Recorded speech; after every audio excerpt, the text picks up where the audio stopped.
जब आसमान में असंख्य तारे होने के बावजूद एक चांद सब पे भारी पड़ता है, वैसे ही हजारों हार के बाद एक जीत सब पे भारी होती है। इन्हीं शब्दों के साथ मैं आज का एपिसोड संघर्ष जारी है शुरुआत करता हूँ। जैसे आप सब जानते हैं कि मैं लगातार संघर्ष जारी है। इसमें कुछ मैं अपना अनुभव और एक्सपीरियंस शेयर करता हूँ।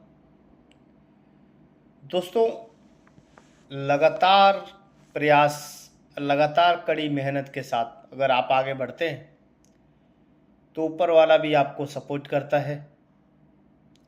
आपके रिश्तेदार, आपके घर वाले सपोर्ट करें ना करें, बाकी जो ऊपर शक्ति बैठी है, चाहे आप जिससे भी मानते हो, वो आपको सपोर्ट करता है।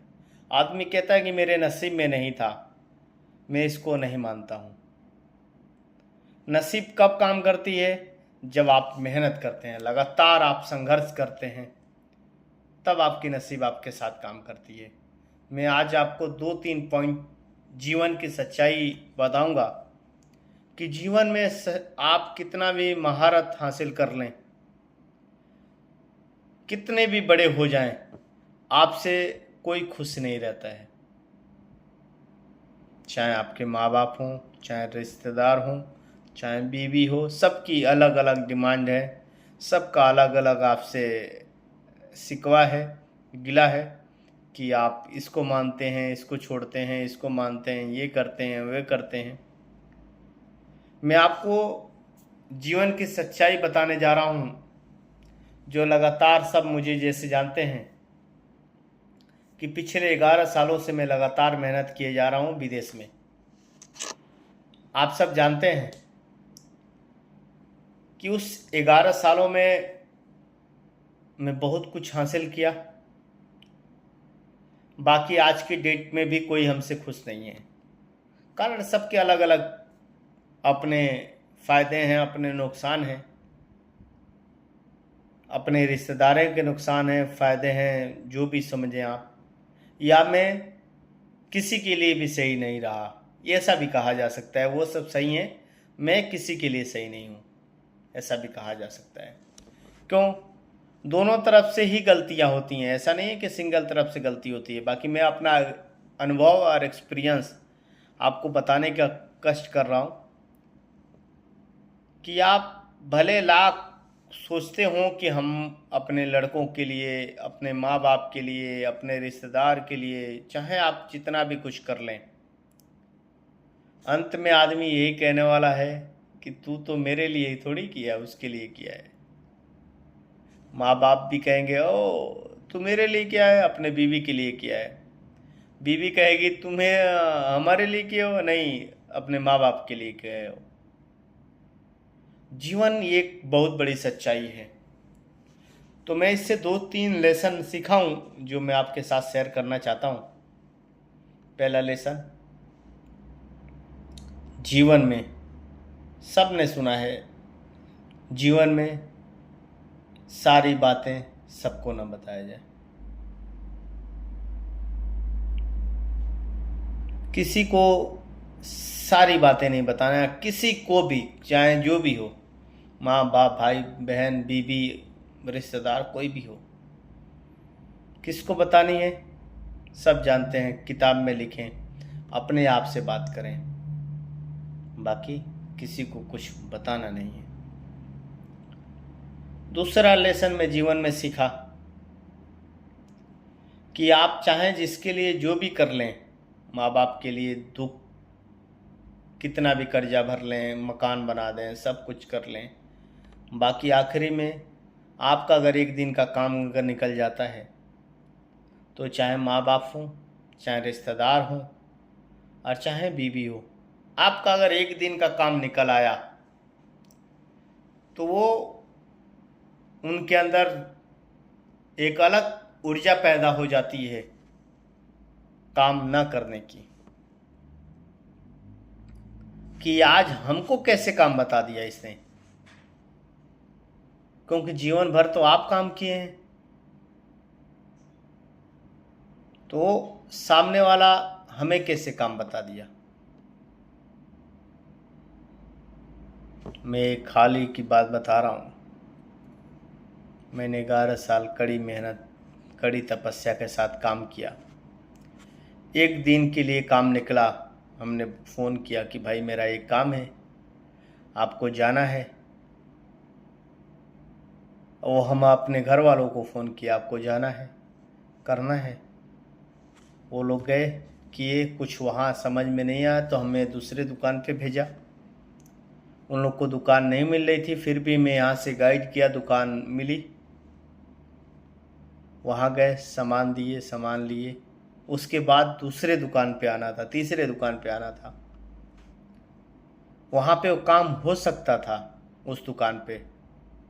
बाकी हम पे विश्वास न करके वो सामने वाले दुकानदार पे विश्वास किए सब, कि हाँ ये दुकानदार सही कह रहा है, बाकी हमारा लड़का, हमारा पति, हमारा भाई और हमारे रिश्तेदार समझे कि ये सही नहीं कह रहा है। वो सामने वाला जो बता रहा है, जो दुकानदार है वो सही बता रहा है, बाकी जो जिसको अनुभव है, एक्सपीरियंस है 11 सालों का, वो सही नहीं बता रहा है। क्यों सही नहीं बता रहा है? क्योंकि एक दिन उनको काम करना पड़ गया।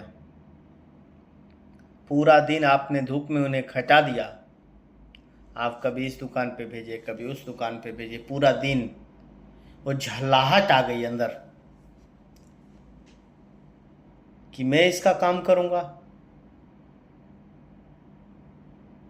आप भले 4 दिन बेगर खाए काम किए हों,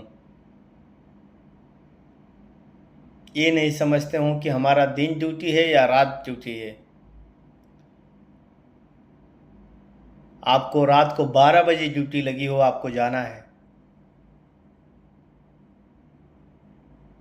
आपने कभी ये नहीं पूछा कि नहीं हमारा ड्यूटी क्यों सुबह 7 बजे से नहीं लगाते हो, क्यों 9 बजे से नहीं लगाते हो, क्यों 12 बजे लगाते हो, कभी 3 बजे भोर में लगाते हो, कभी 3 बजे शाम को लगाते हो।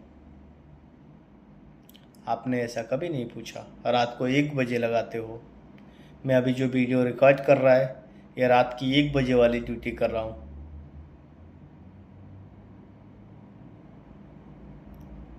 रात को हमने कभी कंपनी को ये नहीं पूछा, चाहे अपने सीनियरों को ये नहीं पूछा। क्यों नहीं पूछा? हमको मतलब है सिर्फ पैसे बनाने से। जब मैं पैसा बनाएगा तो मेरे घर वाले, मेरे बच्चे, मेरी वाइफ की जीवन अच्छी चलेगी। बाकी उनकी मेंटलिटी क्या होती है? होती है कि पैसे कैसे बनाए, कैसे ऐंठा जाए पूरा पैसा। उनको ऐसा लगता है कि विदेश में पेड़ में लगा हुआ है, हिलाओ आ जाएगा।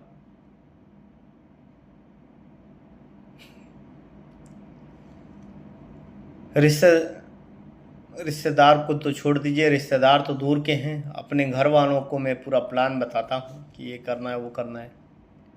11 सालों में हमारे घर वाले कहते हैं कि पहली बार जब तू गया था तो मुझे पैसा दिया था। पहली बार मैं जितना कमाया था, आज की सैलरी 6 गुना, 6 महीने की सैलरी नहीं है जो मैं 3 साल 3 महीने में कमाया। और उससे बड़े बड़े काम किए हमने। बाकी उनको ऐसा लगता है कि पैसा मेरे खाते में नहीं आ रहा है, तो जो पहले बार गया था मेरे खाते में आ रहा था, वो पैसा बहुत था। अभी जो काम कर रहा है ये बहुत कम है।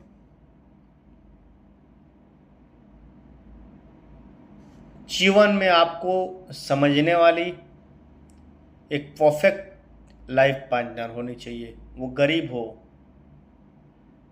उसके पास दिमाग नहीं हो, बाकी समझने वाला होना चाहिए। किस बात का?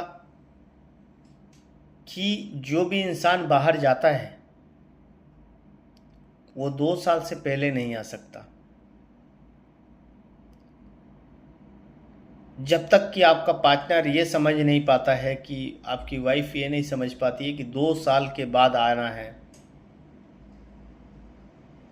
या किसी कारणवश कोई बड़ा काम हो रहा है या कर रहे हैं जीवन में, तो उसके लिए 6-7 महीने और लग सकते हैं।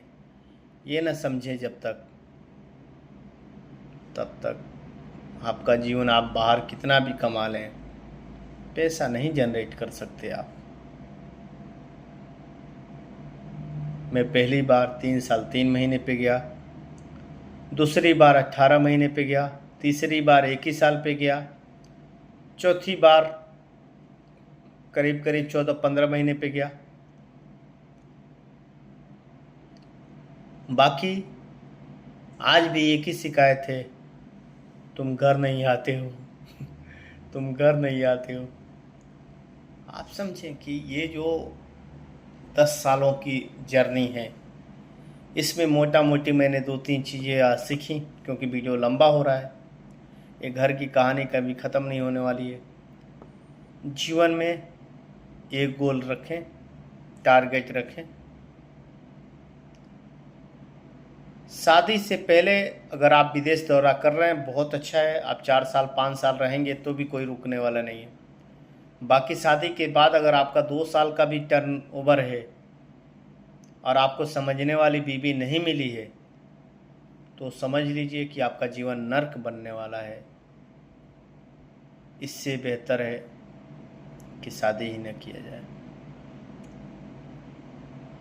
टाइम लगे थोड़ा सा, बाकी टाइम लगा के शादी किया जाए, पहले शादी की तेजी नहीं की जाए, जैसे हमारे कंडीशन में हुई है। आपको आए हुए 6 महीना नहीं होता है, आप कह के आते हैं, कोई भी आदमी कह के जाता है कि भाई मैं 6 महीने या साल भर में आऊँगा। किसी कारणवश आपका काम फंसा हुआ है और आपको 14 महीने हो गए हैं, 12 महीने हो गए हैं, तभी से ताना चालू हो जाएगा। मैं जीवन के ऐसे संघर्ष भरी लाइफ में चल रहा हूँ कि जिसको मैं वीडियो के माध्यम से तो बयान नहीं कर सकता। बाकी इतना कह सकता हूँ कि विदेश की लाइफ विदेशिया ही जान सकता है, दूसरा कोई नहीं।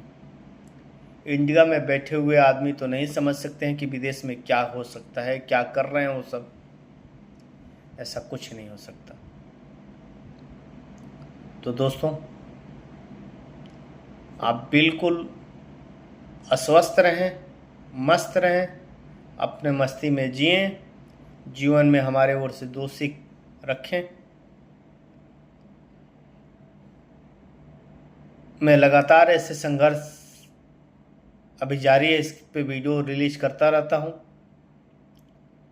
अपने एक्सपीरियंस शेयर करता रहता हूँ। ज़रूर मेरे साथ मिले, मुझे सहयोग करें, अपने आप को लाइफ में बनाएं। 2 चीज़ बिल्कुल याद रखें, आपका विदेश दौरा है तो आप शादी लेट करें। क्यों? जो उसके बाद से प्रेशर पड़ेगा ना, वो अच्छे झेल नहीं पाते हैं। अगर आपका विदेश दौरा का सफ़र है तब। दूसरी चीज़, आप जितना कमाएं, बड़े बुजुर्ग कहें जितना भी कमाएं, वो किसी को नहीं बताएं। अपने माँ बाप, भाई भौजाई, यहाँ तक कि वाइफ को भी ना बताएं कि मैं कितना कमा रहा हूँ। तीसरी चीज़, अगर फ्यूचर में आपका अगर कोई काम पड़ जाए तो आपके घर वाले, आपकी वाइफ, आपके रिश्तेदार कोई साथ नहीं देने वाले हैं। ये पहले से ही जानकारी कर लें कि जो भी करना है आपको करना है। हजारों गम आपके सीने में दबे रहेंगे। आप 4 दिन रोटी नहीं खाएंगे चलेगा, बाकी 4 दिन आप उपवास करके ड्यूटी करने जाएंगे, आपके पास ब्रेकफास्ट नहीं है, लंच नहीं है। मैं कुछ वीडियो के साथ फ़ोटो शेयर कर दूंगा, कैसे विदेशियों की लाइफ होती है। प्लास्टिक के खाने में खाएंगे, थाली में प्लास्टिक का जो पन्नी होता है उसमें आप खाना खाएंगे, वो मंजूर है। बाकी अगर आपका एक दिन भी काम पड़ जाए तो किसी को मंजूर नहीं है। इसी के साथ मैं आपसे विदा लेता हूँ। आपने मेरा इतना धैर्य से वीडियो सुना, आपको मैं दिल से धन्यवाद करता हूँ। जय हिंद।